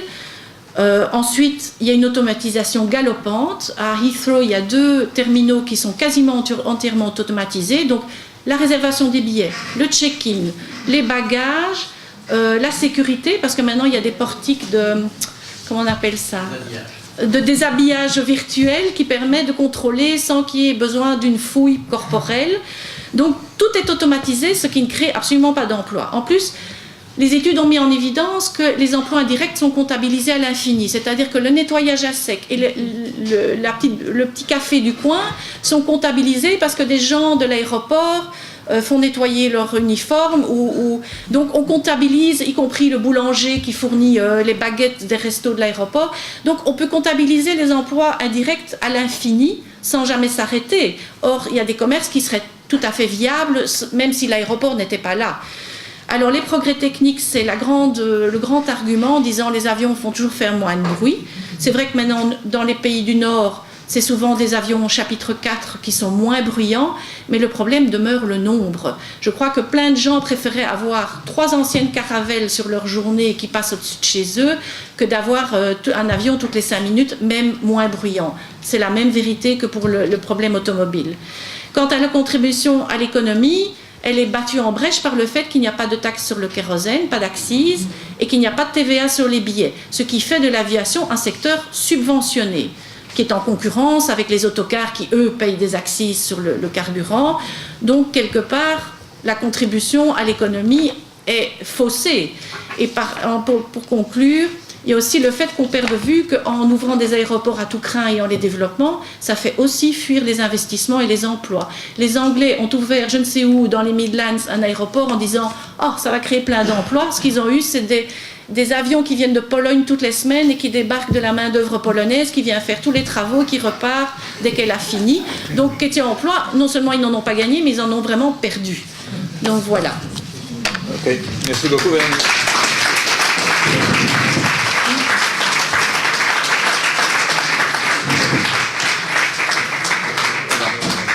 Merci Véronique, tu as un peu dépassé ton temps, mais tu devais, les autres ils n'avaient qu'à couvrir un petit aéroport, toi tu as couvert tous les aéroports d'Europe en 15 minutes. Ok, Laurent, pour ouvrir la discussion.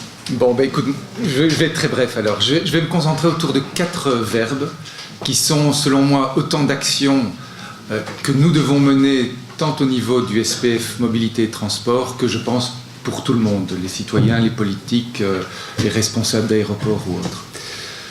Premier point, c'est équilibrer. Je pense que, au travers de tout ce qu'on a vu, il y a besoin, et je pense que l'initiative d'aujourd'hui en est un exemple, d'essayer d'avoir un discours équilibré qui essaye de présenter les choses de la manière la plus complète possible pour pouvoir essayer de retrouver le calme. Il faut savoir qu'au niveau du SPF, on est effectivement de ce point de vue-là dans une situation qui n'est pas toujours aisée, puisque nous avons la responsabilité pour le secteur du transport aérien et aéroportuaire, et ça a donc un versant citoyen qui sont affectés par les nuisances que génère l'aéroport, mais ça a évidemment un autre versant qui est toute l'activité aérienne, aéroportuaire, qui est nécessaire pour notre pays et qui est nécessaire également en termes d'emploi, tout en tenant compte des caveats que Madame de Potter vient d'exprimer. C'est donc pour cela qu'il me semble essentiel que nous retrouvions le calme dans le débat qui est mené depuis maintenant quelques mois autour des nuisances. Et je pense que de ce point de vue-là, je me suis exprimé publiquement plusieurs fois à cet effet, il faut calmer le jeu. Et je pense que la seule façon de calmer le jeu aujourd'hui, c'est effectivement de revenir à une situation qui, même si elle n'était pas parfaite, c'est-à-dire la situation avant le 6 février, existait depuis déjà de nombreuses années et que par ailleurs, les routes elles-mêmes, l'ancien virage à gauche, la route du Rig, etc., sont des routes qui existent. Alors on peut discuter, mais depuis 1971. Donc, je crois que c'est important de ce point de vue-là de calmer le jeu. Alors ici, le jugement du tribunal de Bruxelles a ordonné de calmer le jeu en revenant effectivement à la situation pré-6 février. Ce qui ne veut pas dire que la situation pré-6 février est parfaite, loin de là, mais elle permet de calmer le jeu pour après relancer une discussion qui va prendre beaucoup de temps, probablement 3 ou 5 ans, pour développer de nouveaux plans sur base de critères tels que ceux que le professeur de Bruskers a évoqués et qui nous permettront alors effectivement de développer quelque chose de solide. C'est la première chose. Donc équilibrer pour retrouver le calme et pour pouvoir développer un plan à long terme qui soit acceptable pour tout le monde et qui respecte à la fois les contraintes économiques et les contraintes sociales bien nécessaires. Deuxièmement, c'est objectiver. Là aussi, je salue ce qui a été fait ce matin parce que je pense que tous les exposés ont été objectifs, ou en tout cas le plus objectif possible.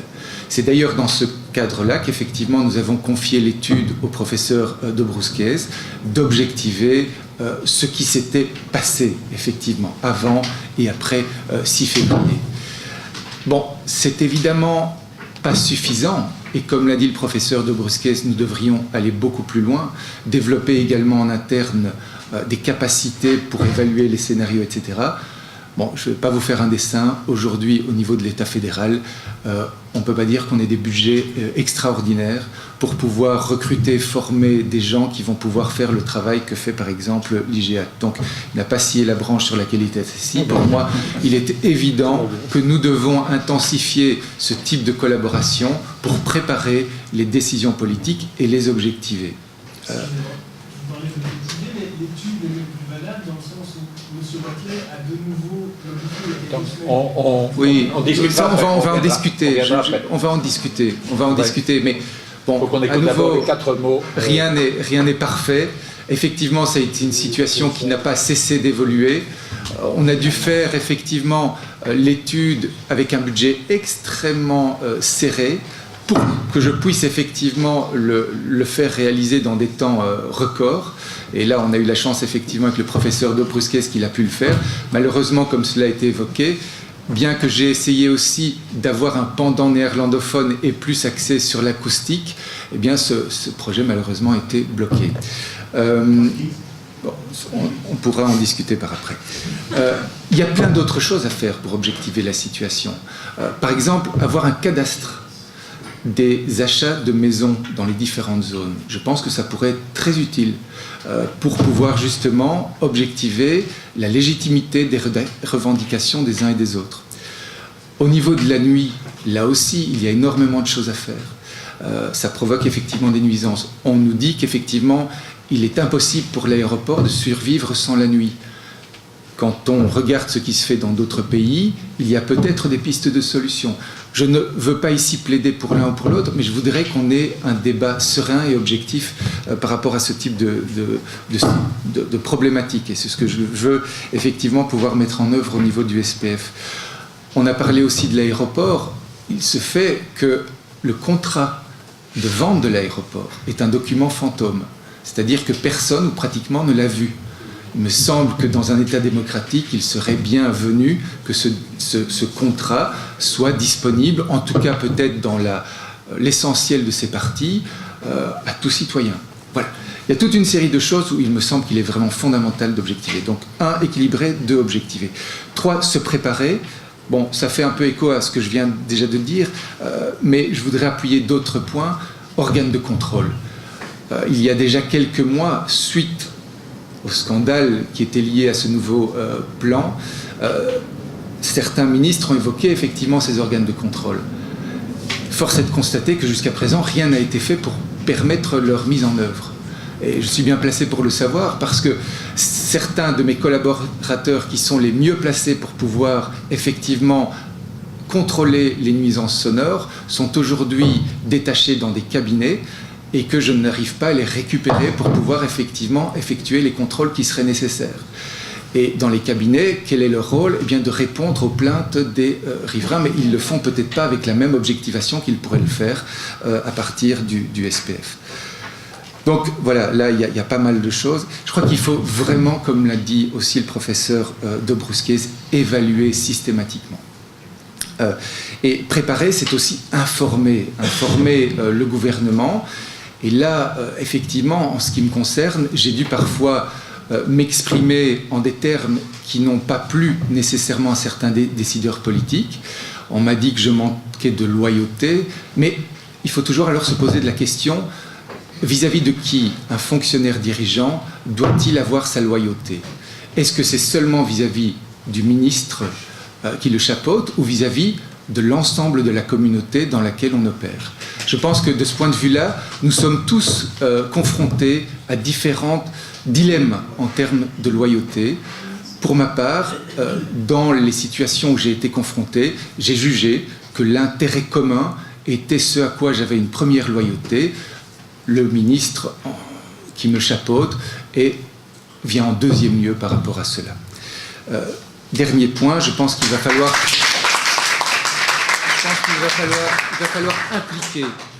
impliquer beaucoup plus.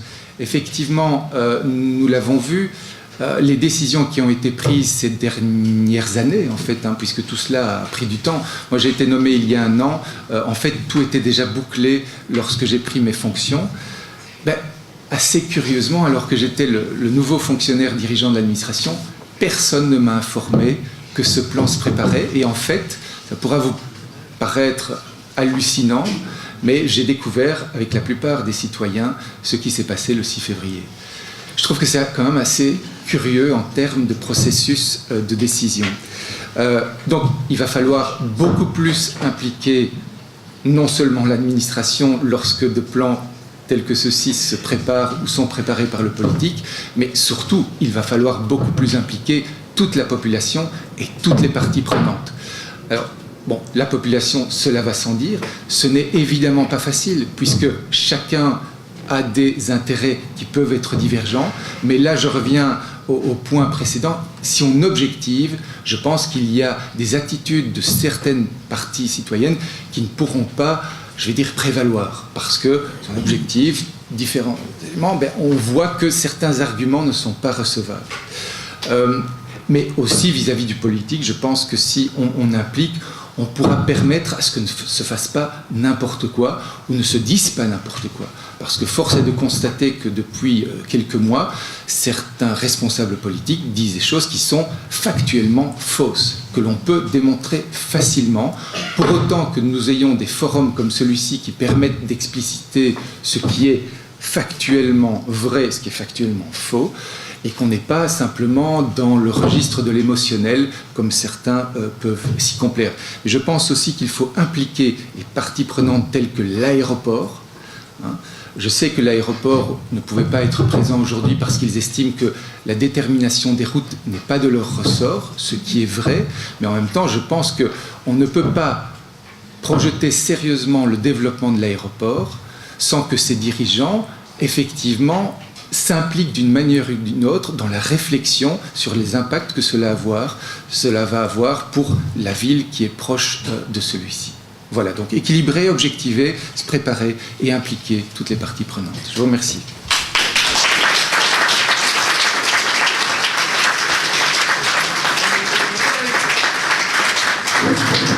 Voilà. Bedankt Laurent. Nu we tijd voor discussie. Prendre Madame au fond d'abord. Bien fort, bien fort. Je voudrais tout simplement remercier Monsieur Ledoux pour son courage. Voilà. Ik heb een technische vraag. Sta maar op. Ik heb een technische vraag. Nee, De verlenging van de startbanen heb ik gehoord. Zodat de vliegtuigen meer hoogte hebben als ze hun piste volgen. Heeft dat een belangrijk effect of een minder belangrijk effect? Is dat geen echt argument?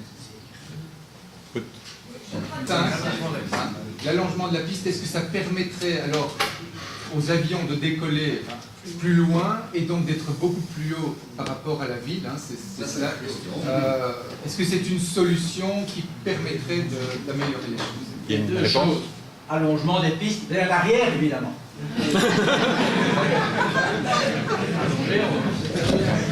Deuxième chose, je veux signaler qu'énormément d'avions ne vont pas jusqu'au bout de la piste avant de décoller, qui n'ont pas besoin d'une si grande longueur. Et donc pour gagner du temps, et aussi parce que l'aéroport gère ça, il y a plusieurs portes d'entrée à ces pistes. Ils mettent des avions là et là et là, et comme ça ils peuvent nous faire partir plus vite.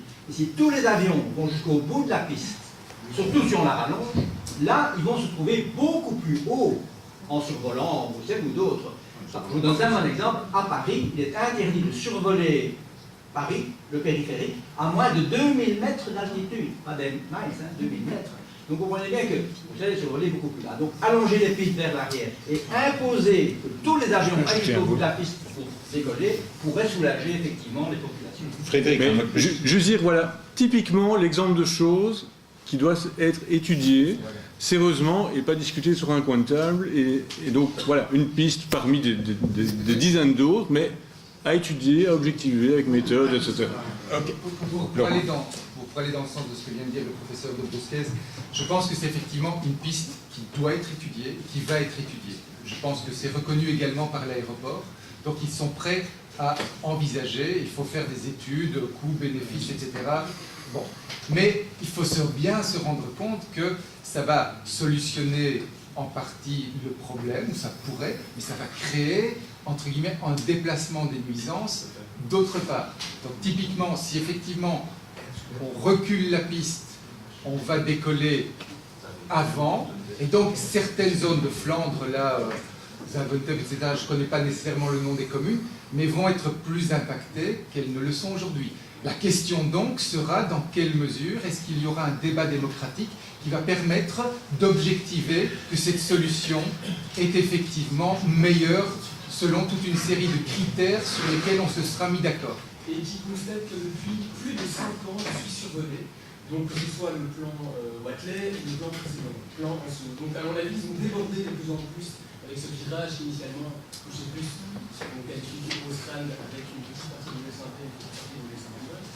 Donc moi, un moratoire, ça ne me tente pas vraiment parce que je me dis, de nouveau on va être impacté pendant 5 ans, donc 10 ans plus 5, ça fait 15 ans de calmer le jeu, mais comment vous calmez le jeu, ça ne calme absolument pas le jeu. Je veux dire, c'est pas une solution pour moi, je sais pas comment expliquer, je suis extrêmement perplexe parce que vous parlez d'un virage, donc 25 à gauche qui existe depuis les années 70, et c'est vrai.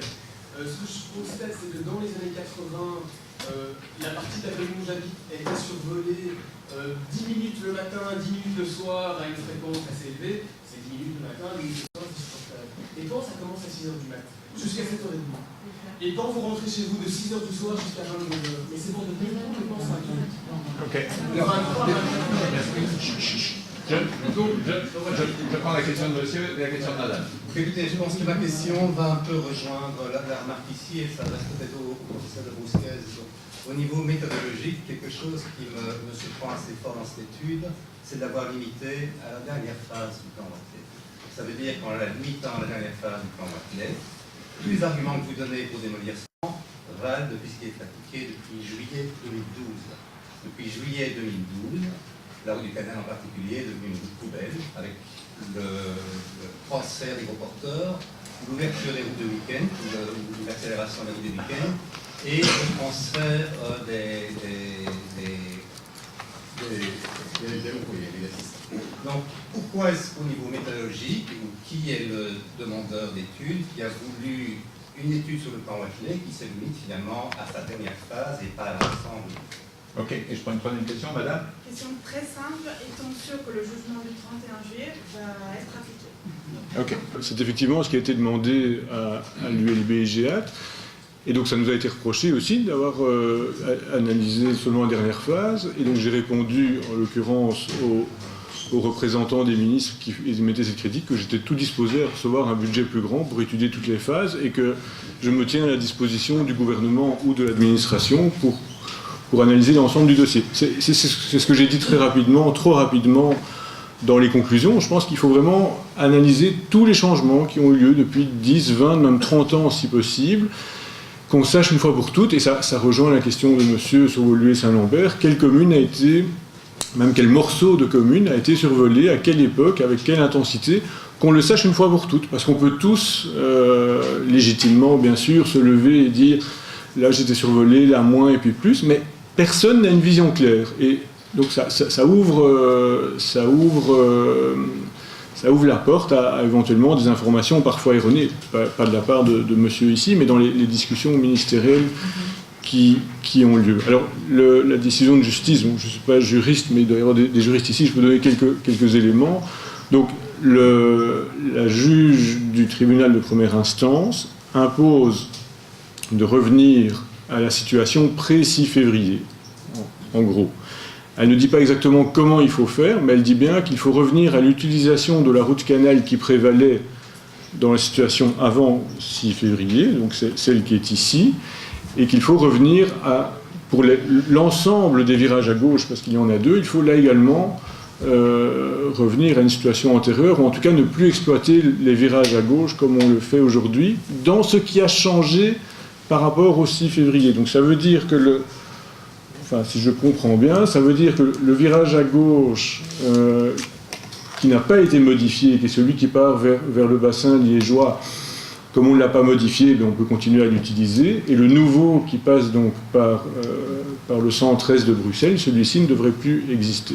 Alors dans ce contexte, la secrétaire d'État au transport a produit une note avec 3 solutions proposées.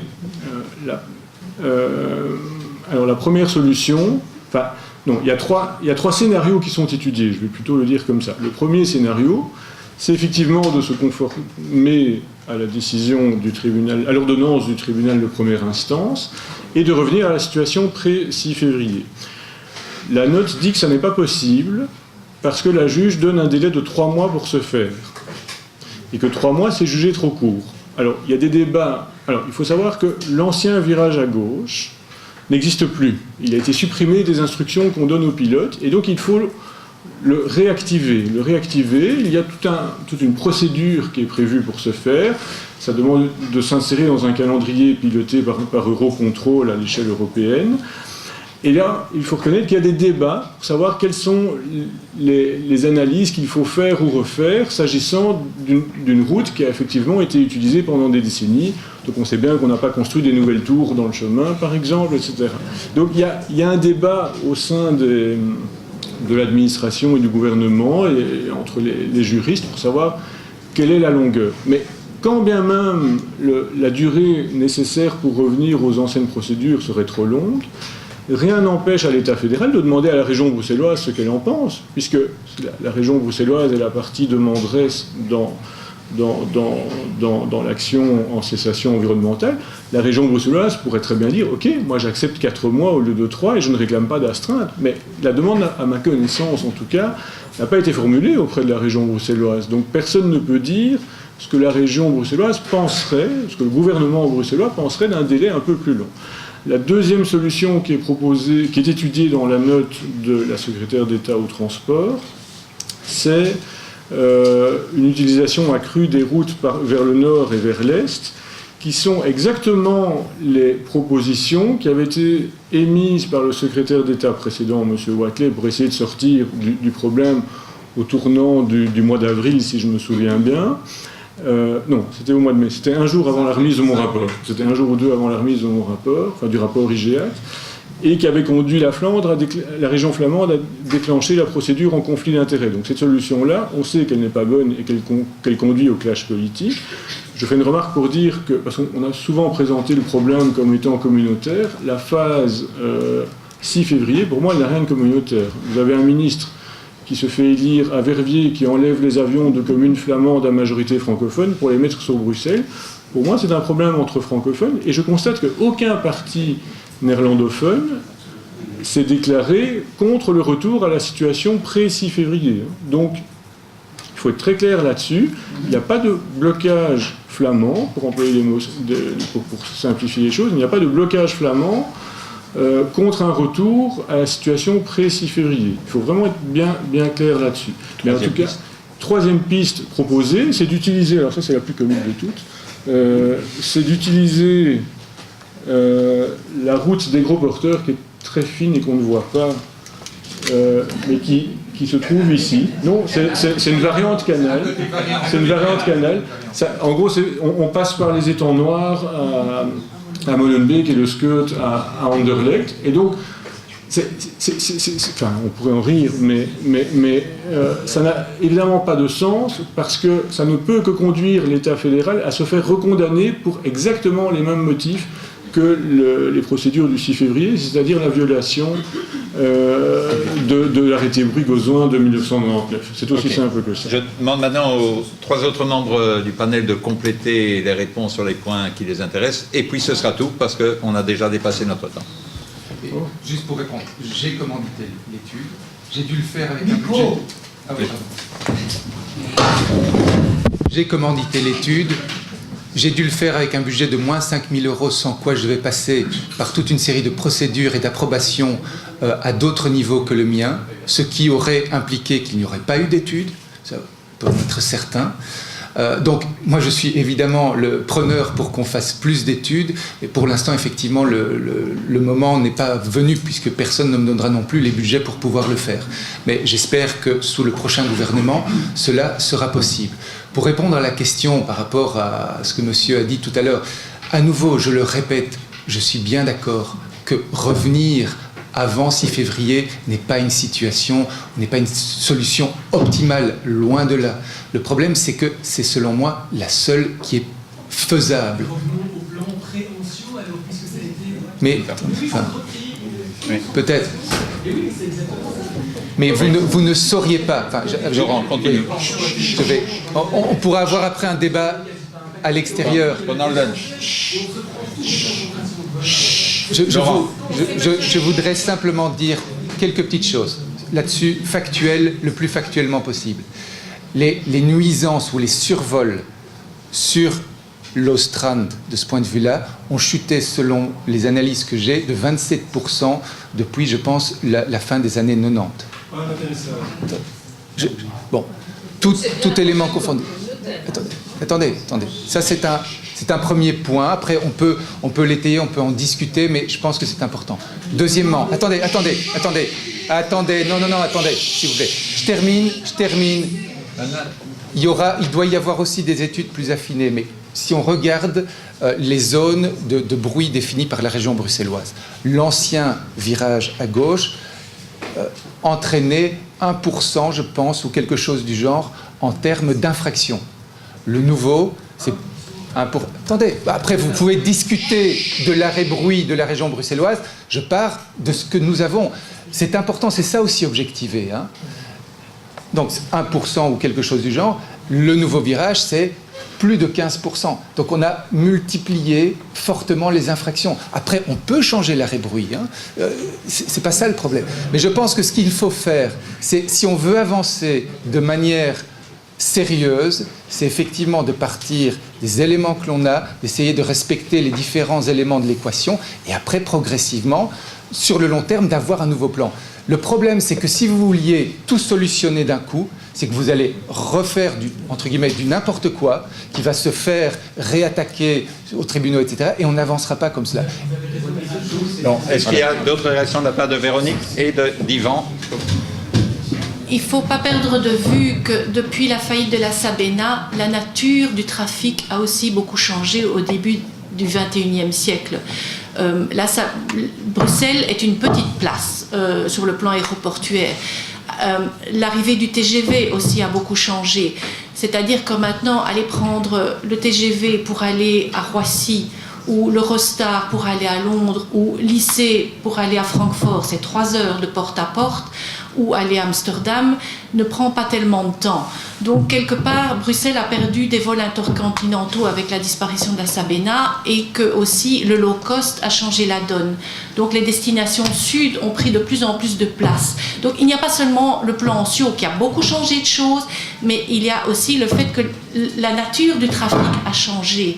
Et ça risque encore de changer beaucoup si le Premier ministre qui est élu président en Turquie, qui veut faire le plus grand aéroport du monde à Istanbul, qui desservira l'Afrique. Parce que c'est de plus en plus Istanbul qui dessert l'Afrique et de moins en moins Bruxelles. Donc quelque part, plein de choses changent tout le temps. Et ça doit être pris en compte aussi, ça doit être, comme disait M. Ledoux, être objectivé. Il y a plein de choses qui ont changé en même temps. Si vous prenez le TGV ou le lycée pour aller à Francfort, vous y êtes en 3 heures, c'est peut-être moins compliqué que de venir à Zaventem 2 heures à l'avance pour prendre un avion pour aller à Francfort, alors que ces endroits sont bien desservis sur le plan aéronautique. Donc quelque part, il y a plein de choses qui doivent être objectivées avant de pouvoir dire revenir à telle ou telle situation. En fait, on ne revient jamais vraiment totalement à une situation initiale. En tout cas, en termes de calmer la population, le 6 février calme les populations qui sont quand même plus nanties de l'est de Bruxelles, parce que pour les populations pauvres, elles resteront effectivement survolées tant qu'on ne voit pas tout le temps. Et comme monsieur dit, ce sont des problèmes des populations qui vont pas rester. Peut-être on laisse Yvan réagir à ça. Et puis. Moi, juste 2 choses, il y en aurait bien plus, bien sûr, mais 1, le moratoire. Alors, d'accord, le moratoire, on vient à la situation passée, le temps de faire un nouveau plan. Mais quand j'entends 5 ans, alors non. Non, pas 5 ans, quoi. On ne va pas attendre 5 ans dans la situation passée où il y avait d'autres victimes, quoi. Donc ça, 5 ans, il ne faut pas 5 ans pour faire un plan. Ça me semble pas possible, on peut aller plus vite. La deuxième chose, l'Institut indépendant de contrôle. C'était dans la déclaration gouvernementale. C'était déjà, le ministre précédent l'avait dit aussi. Ça n'a toujours pas été mis en place, on sait bien pourquoi. On n'a pas envie d'objectiver. La seule chose que l'État a pour avoir des informations, c'est Belgo Control. Belgo Control, il triche. Vous avez travaillé, vous vous rappelez bien, sur les fausses cartes. Et vous ne saviez pas qu'elles étaient fausses. Vous vous fiez à Belgo Control quand même, si on ne peut plus croire Belgo Control, c'est des fausses cartes. Deuxième chose, quand Durand a lancé sa politique, donc les vols de nuit qui allaient sur le Nord 30, elle avait fait là un programme audacieux qui est bon. Belgo Control a légèrement changé les routes demandées par Durand pour passer plus sur Grimbergen que dans les champs à côté, qui a déclenché une opération médiatique formidable et compréhensible de Nord 30. Donc, Belgo Control est un organe dangereux auquel on ne peut pas se fier. Et troisième chose, et j'en finis là-dessus, Zulu, Victor, machin, vous ne comprenez pas, vous en faites pas, Madame Milquet ne comprend pas non plus. Personne ne comprend. Alors, qu'est-ce qu'elle a fait, Madame Milquet? Oui, lui, il comprend, pardon. Non, mais je pense qu'elle comprend plus que ce qu'on pense. Mais alors, qu'est-ce qu'elle a fait? Elle a engagé M. Toued dans son cabinet. Je cite son nom. M. Toued est engagé dans son cabinet, c'est le meilleur spécialiste de Belgique, mais il était en même temps, il faut bien le dire, l'administrateur délégué de l'Union belge contre les nuisances aériennes, qui est l'Union contre les nuisances aériennes de l'Ostrand. Je m'excuse, c'est pas belge. Et après cela, Mme Milquet l'a refilé à M. Watley. Donc la seule référence de nos hommes politiques pour comprendre quelque chose, c'est M. Toued, qui est pas impartial quand même. Voilà, c'est tout ce que j'ai à dire.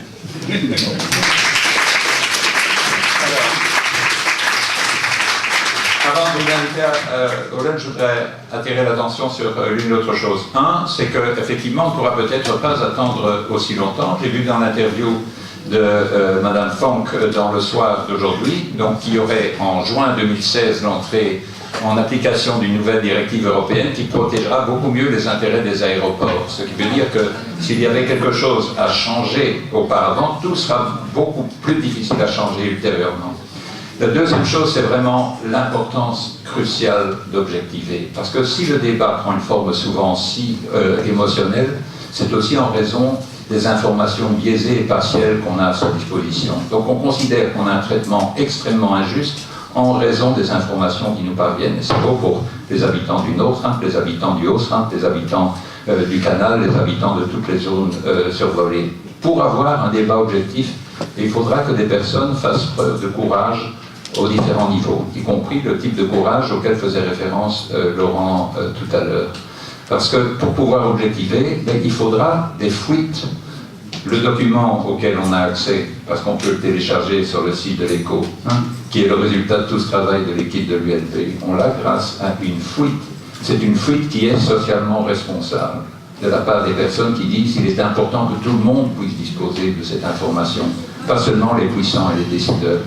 C'est la même chose, bien sûr, pour le contrat avec l'aéroport. Je trouve que toute personne qui dispose, qui a un accès direct à ce contrat, a un devoir moral de le rendre à la disposition de tout le monde pour qu'on ait un débat informé sur cette question.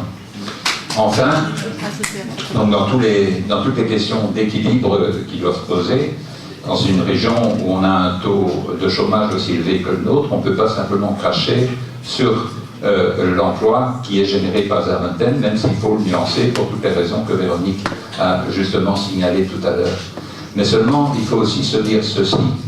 Il ne s'agit pas de faire pour Zaventem ce qu'on a fait beaucoup trop longtemps pour la sidérurgie et les mines de Wallonie et du Limbourg, du reste aussi en partie, c'est-à-dire les subsidier longuement, simplement en pompant une forme, dans ce cas-ci, une forme de subside en nature, sous la forme de la santé de toutes les personnes qui sont survolées, d'une part, et d'autre part des problèmes de mobilité qu'on va engendrer. Si on fait voler tous ces avions au sud de Bruxelles, on va inciter les gens à habiter loin de Bruxelles, et par conséquent, on va rendre encore plus difficile les problèmes de mobilité actuels. Un tout est dans tout d'une certaine manière, il faut penser en même temps les questions d'emploi, les questions d'environnement, de qualité de vie, mais donc l'aspect mobilité des Zaventem a aussi un impact par cette voie-là sur la mobilité de notre ville, donc on va discuter à d'autres choses. Véronique, un tout dernier mot, et puis on pourra vraiment aller manger. Voilà, je voudrais ajouter que l'enseignement que j'ai tiré de l'expérience au niveau européen en visitant tous ces aéroports et les associations de riverains qui travaillent autour de ces aéroports, c'est que c'est nous qui pouvons faire la différence. Les changements, donc l'abandon de la 3e piste à Heathrow, le couvre-feu nocturne à Francfort, la plateforme de concertation et les nouvelles pistes à Schiphol ont été obtenues par les riverains, tous ensemble. Le gros problème à Bruxelles, c'est qu'on passe son temps à se tirer dans les pattes entre associations. Au nom d'Air Libre, j'ai à 2 reprises tenté de faire une plateforme commune sur des sujets, un petit nombre de points qui ne fâchent personne. Et délibérément, au nom d'une soi-disant réelle politique que certaines associations défendent en disant de toute façon on n'obtiendra rien, donc il vaut mieux envoyer chez les autres. D'abord, c'est des solutions à court terme, parce que ceux qui gagnent un procès finissent toujours par le perdre au bout d'un moment. Et donc, ensemble, on pourrait faire la différence. Ça s'est vu ailleurs, ça peut se faire ici. Mais tant qu'on n'arrivera pas à travailler tous ensemble pour contrer l'aéroport en disant on ne veut plus de vol de nuit, ou on ne veut plus ci ou ça, ou on veut qu'on fasse des travaux, ou on veut qu'on change certaines choses, tant qu'on ne fait pas peur, tant qu'on est divisé, l'aéroport profite de ces divisions et peut continuer à se développer comme il l'entend.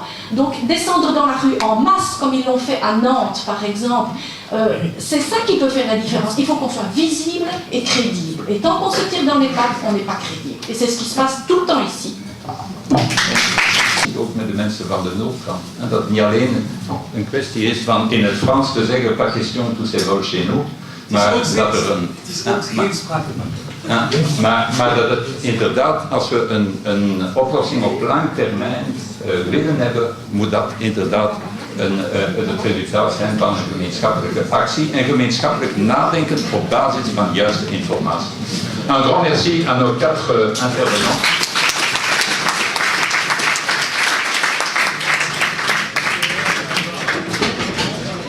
Merci pour l'invitation. Voilà, c'était... Désolé de dépasser.